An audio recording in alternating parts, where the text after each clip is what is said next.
For today's review, we are not looking at a newly released album. We're not even looking at one from the past 10 years. We're looking at one that before the early 2000s, no one knew existed, basically. This album was shelved and forgotten for 30 years. And that album is Paint a Lady by Susan Christie. So for this album, it is kind of difficult to figure out. Like, it took me about a week of solid research to find it out. Apparently, while finishing this album, the label that it was supposed to be released on, like ABC, Paramount, that kind of weird shit, they pulled the deal for the album, deeming it uncommercial, which in other terms means they were too chicken shit to even release it. That's how I deem the uncommercial in this scenario.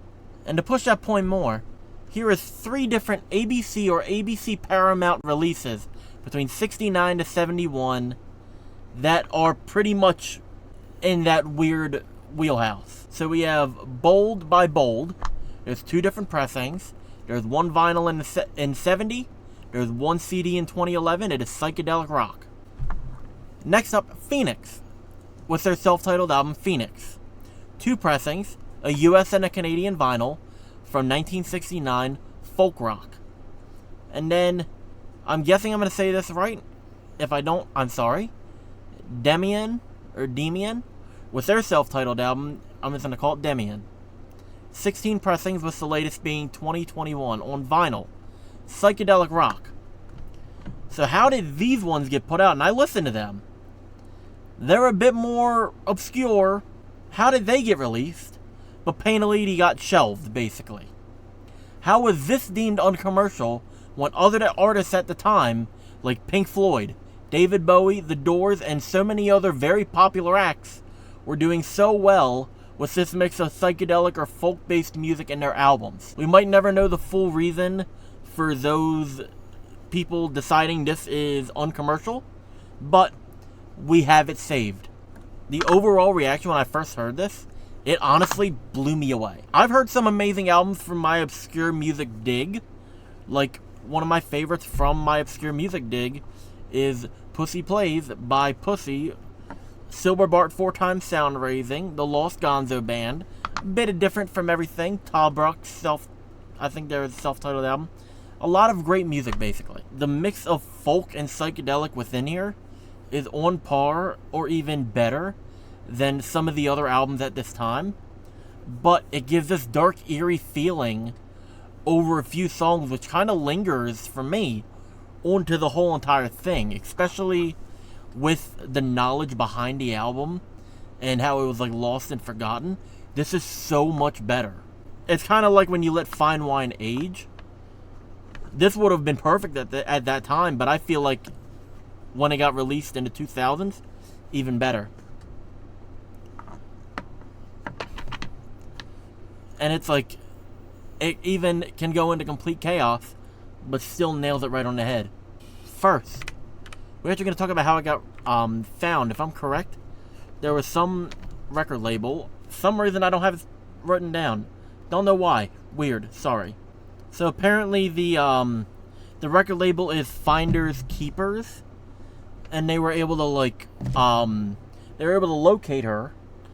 Apparently there were 3 personal copies that were made, like novelty copies, whatever you want to call them. I think it was the founder or the person that found her ended up getting one of those copies of the vinyl.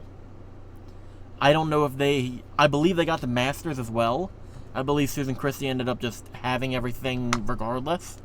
But after that, they released it in 2006. And it is said she did play a concert. The Lost Ladies of Folk, or whatever the hell it was. Very odd. I have no information about it, though. Other than, like, the promotional picture. There's no footage. It is said she maybe played 2 tracks, maybe 3. But I don't know. Like, that's how tough it is to find stuff about this. That's kind of one of the things I like about this obscure music, is that you have to dig to find it. But at the same time, there's a risk of stuff like that being lost. Now the track-by-track breakdown, my bad. The first track is called Rainy Day, which starts off with a very mellow guitar and strings mixed with her vocals on top of it, which is a great introduction to the album. Like, this is genuinely great. Because then it starts to kick in, the drums come in, and you don't really need anything special with them. They're there to keep the rest of the strings and the guitar on beat and keep pedaling along, basically. And her vocals on here are probably one of the best placements, being able to cut through the rest of the instrumental, but yet not overpowering it in any way possible. And I believe, if I'm correct, this was used in the movie Everything Everywhere All at Once. I've never seen the movie, but it is listed on the soundtrack. I don't know what spot it's in, but it's in there. Now we have the title track, Paint a Lady, which starts out with this funky bass and guitar line, which is a jump from the prior track, with her vocals being more up front during the verse, and then for the chorus still being able to cut through with all the instruments and all the backing chorus and all that. Definitely a nice touch. Track 3 is For the Love of a Soldier, which starts out basic guitar and vocals, comes in with the drums, you have this funky sounding guitar, and then the chorus, it's weird, which is interesting. It's an interesting take on the vocals, which makes them sound more low fidelity and filtered.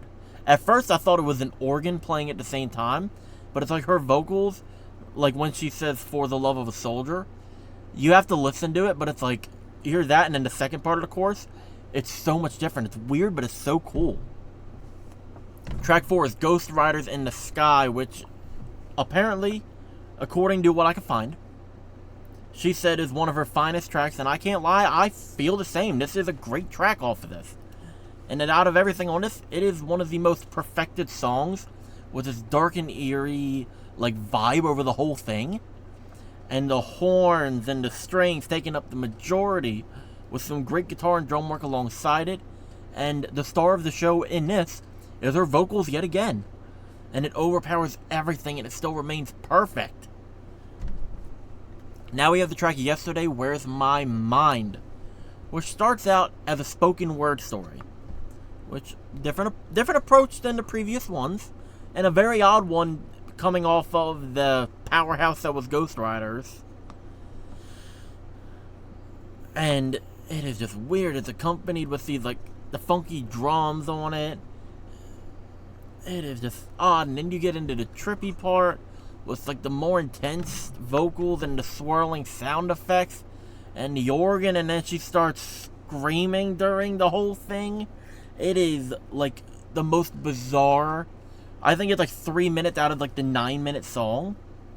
It is so bizarre. And then it stops and goes into the most peaceful sounding song, with some funky bass and drums, my bad, and her vocals still on top of it. And it's like, it's still cutting through. I don't know how the hell this even worked out. Because on some albums, the first part would be like an interlude, and then the next part would be the track. But no, this is all one, and I love it. Echo in Your Mind is up next with some great acoustic guitar work, with some interesting drums, and the snare on this one is a bit more chunky, if that makes sense. But I also love it. And it also has another amazing vocal track on it. That's what I can say. Now, here's what's odd. I did not know this until I did, like, an in-depth research for the review. The next two were actually recorded earlier than the album, in 1966, and released as a single. So, I'm going to find it, and I'm going to buy it, and I'm going to love it. The track 7 is When Love Comes. It's more of an upbeat song compared to the rest of the album, but has, like, a more folksy, like, whimsical thing to it. But somehow being recorded, let's say 2 to 3 years prior, because she could have started recording the album in 68, and apparently it was supposed to be released 69 to 70, somewhere in that area. Still feels like it's just blended in there perfectly. Like, it works out so well. And if I compare to the other tracks, it's not really that overbearing, and her vocals as well, they're crisp. They're right on par with the rest of the album. That's the even weirder part to me. And how the hell did the vocals, recording-wise, not just sounding-wise, but recording-wise, how the hell did it get that good? And then the last track on the album, No One Can Hear You Cry, still has this crispy, mellow vocals with some nice strings to it. I think there's even bells in it, if I'm correct. The chorus has some nice backing vocals in it, and I feel like they have a nice fit within the whole album. And it's honestly, this is a great ending to the album, and I am glad that they added these last 2 tracks on this. And this is just amazing. It's not the strongest track on the album, which I wasn't there's not really a strong track other than Ghost Riders in the Sky. They all have their own unique, like, flavor to it, basically. They all have their all unique ability. Like, Rainy Day, it's just a very odd feeling. Like, it's like, oh, this sounds cool, and it just kind of pulls you in. Paint a Lady gets you having, like, a feel-good moment. For the Love of a Soldier is, like, the more mellow take to it. Ghost Riders in the Sky just kind of blows you away in your seat. And Yesterday Where's My Mind is how your brain feels after you were blown out of your seat, basically. And then, like, Echo in Your Mind When Love Comes and No One Can Hear You Cry is just, it's kind of like the ending to A Nice Day. Now we got the ear appeal section, which, honestly, I found this on an obscure music channel, and about 3 months ago, let's say that, about 3 months ago, it's been in rotation since then at least once a day, once every other day maybe, because I have a lot of albums I listen to, I have hundreds. For the first month, it was at least 2 to 3 times a day. That's how good it is. And it's rare that an album can pull that for me, especially an obscure music album, but it does. For the production on the mix, it's clean and perfect all over for the time being. And I have to take into consideration that it was basically a shelved album. So we might not have the specific stems for each instrument. So they might have just had to kind of like mix or like remaster it all together.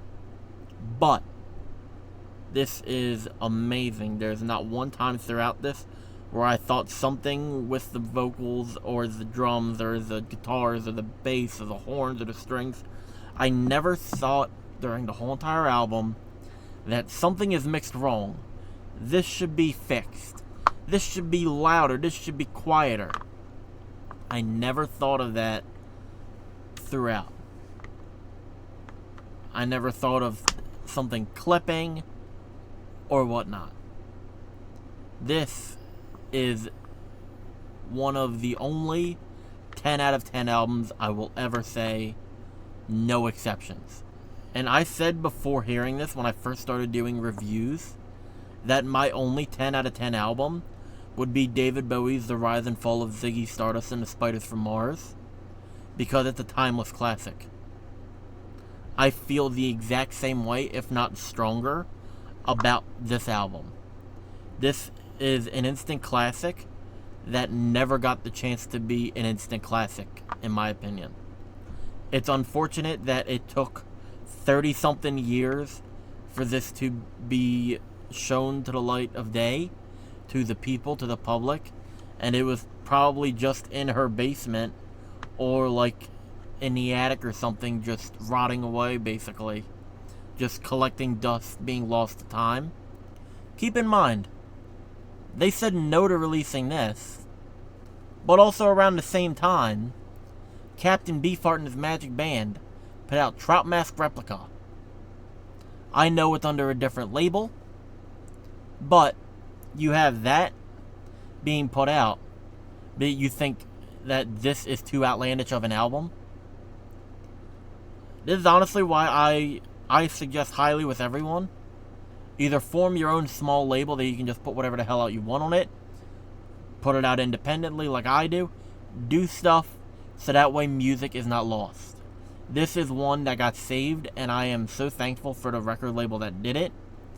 And maybe one day we'll see Susan Christie put out maybe a video for one of these, or do a live performance if she is still around. I do not know if she is still alive or if she has passed, because already finding this information was tough to begin with.